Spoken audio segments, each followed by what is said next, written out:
Welcome to EPG Pathshala. I am Dr. Preeti Shirorkar, Associate Professor, Communication and Soft Skills, MET Institute of Management. Today, we are going to discuss issues of integration, Europe and UK.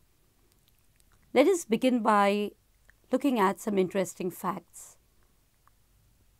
Essentially, Germany and France are neighboring countries, but they differ vastly on granting of citizenship. While Germany looks positively at descent, France is absolutely unconcerned with it and, in fact, does not like descent being revealed. As regards France and Netherlands, people who have migrated to both from India have migrated in two lots, one the colonial times and one the later wave. These two, however, prefer to stay socially aloof from one another. And the third interesting fact that I would like to reflect upon is that Germany has offered IT green cards to people from India. Many have taken it. However, they look upon this as a stopover in their desire to move to the US. Let us set the context for our discussion.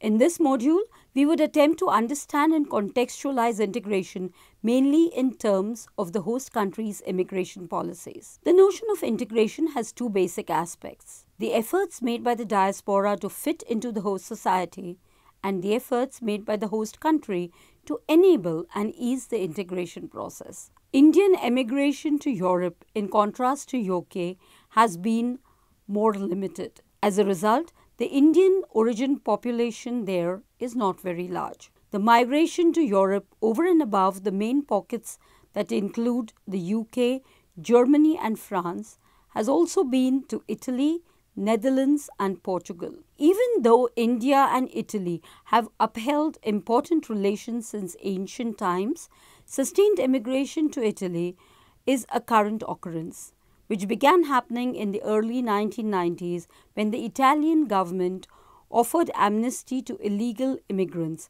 subsequent to a worker shortage, and the numbers have been on the rise since. In Italy, the Indian diaspora is mainly a Punjabi diaspora, and these Punjabis work in diverse fields there. Moreover, here the Indians have continued engaging in their own religious practices. As regards the Netherlands, in the colonial period, Indians emigrated to Suriname, a Dutch colony in the Caribbean region, as indentured labor. When Suriname got independence from the Dutch, the indentured labor who had settled there got the option of migrating to the Netherlands, which many of them did, and in the subsequent decades, they settled there.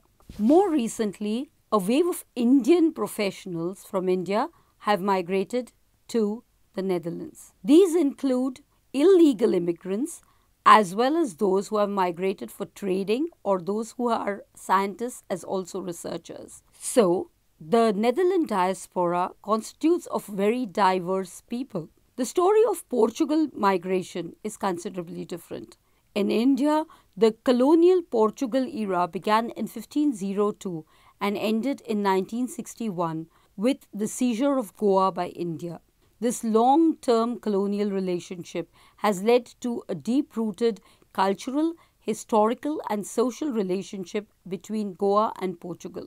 Portugal allowed Goa to have access to the same kind of rights granted to the inhabitants of Portugal when the Goan people were given the option of keeping and holding on to a Portuguese citizenship. Many Goans, in fact, immigrated to Portugal in search of education during the colonial period. Following this, many Goans have applied for Portugal citizenship and settled there. In fact, many Indians have also twice migrated to Portugal from Mozambique, Kenya and other places. Moreover, in contemporary times, Goans have been migrating to Portugal in order to gain access to the larger European market. Having set the context, we will look at different European countries to which Indians have migrated. First, we will look at Germany. The community of Indians in Germany comprises Indian expatriates in Germany as well as German citizens of Indian origin. However, there is not much data available on the migration of Indians to Germany before the 20th century. In the early to the mid 20th century, it appears that two groups were attracted to migrating to Germany. The first comprised nationalists who sought to free India from the British and saw the Germans as allies and thought that the Germans would help them in achieving their dream of independence. The second group consisted of Indian students who were attracted to German universities because Germans were considered as leaders in education and research by these students. After their studies, some of these students stayed behind and went on to form much of the Indian diaspora. Later on, many Indian nurses also found work in Germany and eventually settled there. Moreover, many people from war-prone areas in the Third World or developing countries entered Germany as refugees and political asylum seekers. The children from these marriages now comprise a considerable portion of Indo-Germans. Post-2000, after the launch of the Green Card Initiative, Germany has seen an influx of Indians in the form of IT professionals and technicians. Additionally, a group of Punjabi Sikhs sought refuge in Germany in the 1980s. Let us look at German policies in the context of immigration. As with most countries, legal immigration to Germany is regulated. During the 1950s and 60s, West Germany signed bilateral recruitment agreements with Turkey, Greece, Italy, and Spain, as also some other nations. These agreements permitted the recruitment of guest workers to work in the industrial sector for jobs that necessitated few qualifications. Turkish citizens soon became the largest group of guest workers in Germany. It was expected by both sides that the guest work would only be temporary. These workers were permitted to work for 1 or 2 years before returning to their home country in order to make room for other migrants. The agreement ended in 1973, but not many returned home as there were limited jobs in Turkey. Instead, they brought in their wives and family members and settled in ethnic enclaves. During the 70s, Germany mostly demanded unskilled or low-skilled professionals. During this period, several thousand Indian nurses came to Germany. Family reunification regulations allowed relatives of these people to come to Germany as well. Interestingly, family reunification even today remains one of the most important ways to enter the country. The other prominent way to enter Germany started in the year 2000 with the Green Card Initiative for foreign tech professionals. That being said, the German policy towards immigration hasn't always been favorable. Issues with German policies with regards to family reunification, taxation, and social security are some of the difficulties Indians face. Indians also face other challenges in Germany. Let us see what they are. The Indian community in Germany generally does not have a major presence in mainstream media of the country. Mostly, it is in the news when Indians are targeted by xenophobes. Indians are also stereotyped and subject to assumptions that are false. Frequently, Sikhs are mistaken for Muslims, especially after what happened on 9/11. Furthermore, there are cliches about Indians involving certain characteristics. Indians are perceived to be shy and submissive. Moreover, it has been documented that Indians face difficulties in Germany in terms of language, because only German is largely spoken, the family structures, the social structures, the working culture, and many a times racial discrimination. In order to spark a sense of belonging and home in Germany, a few Indians, all born and raised in Germany, have set up an online community by the name of the Inder.net, Inder being the German word to refer to Indians, wherein Indians in Germany write articles that project a positive image of India. Religion in Germany. Germany being till recently mono-religious, churches and other Christian institutions are an established part of the society. Before the immigration of Indians, the Turks had already arrived and set up mosques and other institutions. Thus, Indian Muslims and Christians already had religious institutions available for affiliation. However, Sikhs and Hindus had to build their own place of worship. Having spoken of Germany, let us move on to France. Migration of Indians to France has a long and diverse history, wherein the earlier arrivals in the host country have aided in creating the conditions for later waves. Indian migration in France can be categorized into three main phases. Until World War I, the period from 1919 to 1949, and the period after that. France was the last of the major European powers in the 15th century to attempt to organize trade with India. The migration of the Indian communities to France can be traced to the European expansion of the time. Additionally, France has among its migrants Indian indentured labor. Indians stayed in France as free men, and they have to differing degrees integrated effectively into these societies, especially once the women have been allowed to immigrate there. By the 20th century, most of these migrants have been acknowledged as French citizens. The flow of Indian visitors and migrants to France, although, are mainly of the elite, educated and business classes of India. Moreover, the Indian army from the north played a crucial role in the First World War. In fact, the French even built a monument to the Indian soldiers who fought in France to acknowledge the sacrifices made by them. The Indians too were impressed with the country's advanced technology, were amazed to see very little practice of religion, and were shocked to see women working in farms. While most returned home, some stayed back and married local women. Since the 1950s, there has been a number of diverse migrations of Indians to France, which have to be seen as vastly different from one another. France's historical policy on immigration. Once France became a nation-state with a democratic constitution, it enshrined the norm of equal relations of all citizens through the government, and also brought in a law of absolute religious neutrality of the state. Post-Indian independence, France quit its colonies gradually. However, it ensured that anyone living in its colonies would have the right to choose French citizenship. This policy allowed thousands of people living in French colonies in India, whether Pondicherry, Mahe or Chandernagore, to become French citizens. Immigration in the 50s.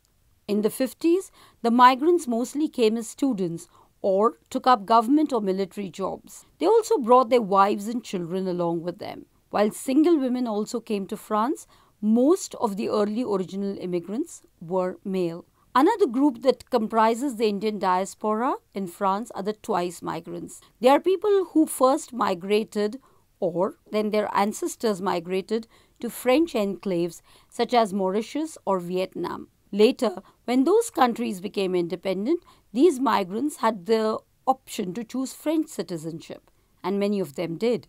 In the 1980s, a number of Sikhs immigrated to countries in Europe, including France, fearing uncertain times in the wake of the militant Khalistan movement. These Sikhs, however, have not tied themselves down to France and are moving between a variety of other countries in Europe. The latest wave of immigrants to France, like in Germany, are students and skilled workers, especially those with a technology background. The period from the 80s has also witnessed the strengthening of the legal position of the immigrants. The routinely renewable 10-year residence permit, also known as the 10-year card, was introduced. It permitted all legal immigrants to gain permanent residency and shielded them from expulsion. The card ended the previous system with separate residence and work permits. Let us now look at the demography of France. Not much data is interestingly available on the demographic characteristics of the Indian population in France because it is illegal to collect data about certain aspects of the French population such as sexuality, political beliefs, health and ethnicity. Besides, it is argued that such data emphasizes and encourages differences rather than integration.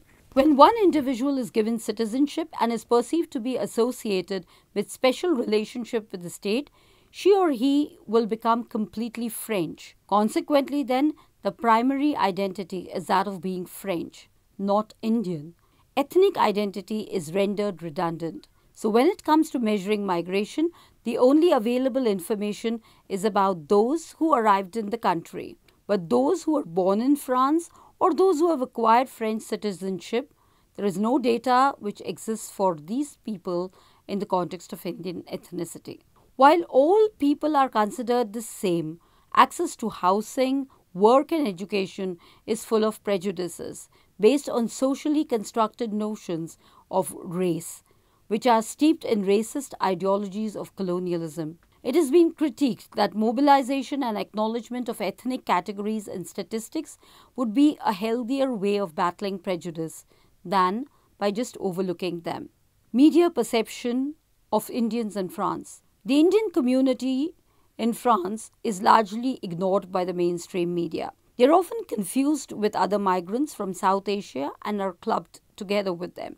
Illegal immigrants from Pakistan have a negative reputation and are often misunderstood for Indian. So too, Sikhs, as I mentioned earlier, are often confused for Muslims. However, some middle class French, especially women, have an interest in Indian religions as well as aspects of Indian culture such as yoga, dance, and music. Religion and culture. The Indian diaspora in France comprises Hindus, Catholic Christians, Protestant Christians, Muslims, Sikhs, as also some Buddhists and Jains, with their own places of worship. As a result, various associations for Indians have also been established in France. These associations mainly focus on furthering the use of Indian languages, providing a place for people to come together as a community, and organization of various festivals is done under them. Integration.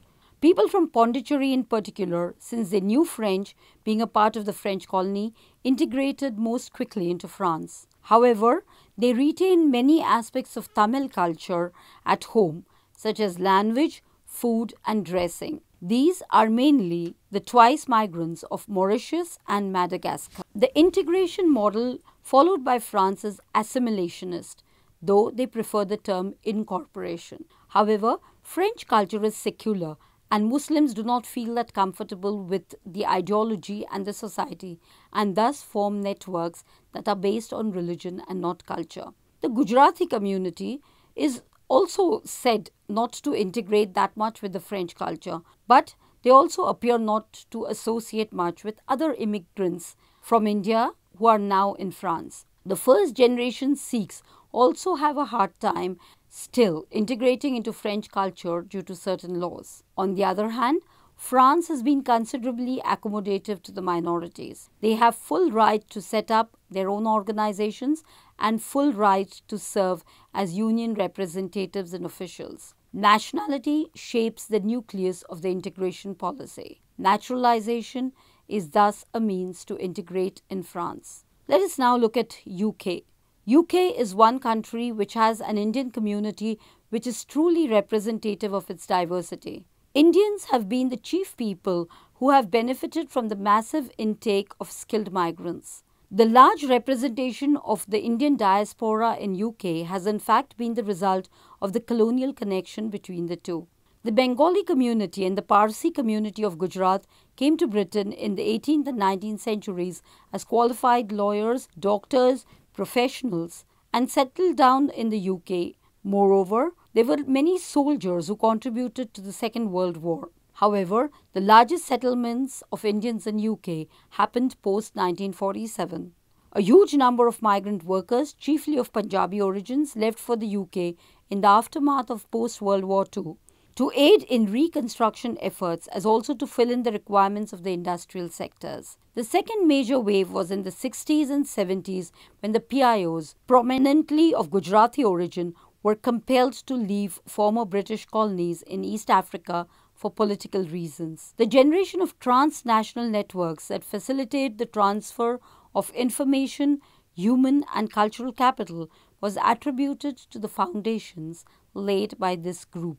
The 1999 and 2000 have been witnessed to a momentous rise in Indian students and professionals. Let us put in place a framework for understanding the migration to UK. Approaches to analyzing the UK diaspora include 1. Economic theories, 2. The way migrants move, 3. The push and pull factors, 4. The cultural factors, 5. The political factors, and 6. Theories around the second wave of migrations. Over generations, Indians have been involved with a wide variety of occupations, partaking in the labor force as widely as their white counterparts. Recent Indian migrants have been partaking in UK's skilled service industries, while Indian students have generally funded their degrees with part-time work, later going on to high-skilled work in the UK or going to India or elsewhere. UK too has put into action varied laws to cover immigrants. The 1948 Citizenship Act of UK and the Commonwealth Act were common acts which invigorated immigration. These acts permitted all subjects to travel everywhere within the metropolis. However, mounting fears about an inflow of immigrants led to the formulation of the Immigration Act of 1962, which reduced the inflow of immigrants and limited it only to a certain category, especially the ones with job offers. Tony Blair's new Labour government later recognized that the British economy had need for highly skilled immigrants. This resulted in rules that showed a positive bias towards Indian workers as also those seeking international education. Going back to early migration, because of rising limitations on immigration, war immigrants were compelled to make a choice of either staying in Britain or not being able to return. They then chose to stay on because of free education, health care and other social services, notwithstanding the presence of racism, job insecurities, or other non-conducive factors. Some married local women, but most chose to bring their spouses from their homelands. Currently, UK boasts of 4th and 5th generation descendants of these migrants. The present-day policy framework of visa application to the UK is the point-based system. Points are scored against a range of attributes such as age, qualifications, ability to speak English, etc. This was introduced by the UK Border Agency, and this rule did not apply to earlier visa applications. The objective of introducing this change was to restore public confidence in immigration controls and to better manage immigration so that the needs in the UK market could get a good response. The trend is, however, that UK remains moderately keen to continue accepting more Indian immigrants. Let us look at the media perception of the Indian community in UK. Left-leaning papers like The Guardian, The Independent and so on endeavour to portray multiculturalism and immigration in a favourable fashion. The right-wing papers, on the other hand, such as Daily Mail, portray immigration in an unfavourable manner. Ironically, the representation of Indian people in UK media has been inversely proportional to their size in UK. If they happen to appear, then it is mostly in a stereotypical and simplistic characteristics and situations. So too, very few films have tried to delve into the Indian experience in Britain. As a result, due to the widespread lack of representation, many Indians have initiated their own newspapers, television channels and radio channels at the local level. By way of conclusion, one needs to understand that migrations to Europe have been diverse across time and have served different reasons. They have also been treated very differently in their host communities and have received and shown different responses there. However, what cannot be ignored is that UK and Europe has always served and will continue to serve as an important place for migration. As a result, both the host country and the country of origin need to look at this diaspora in a positive and in a coercive way. Thank you.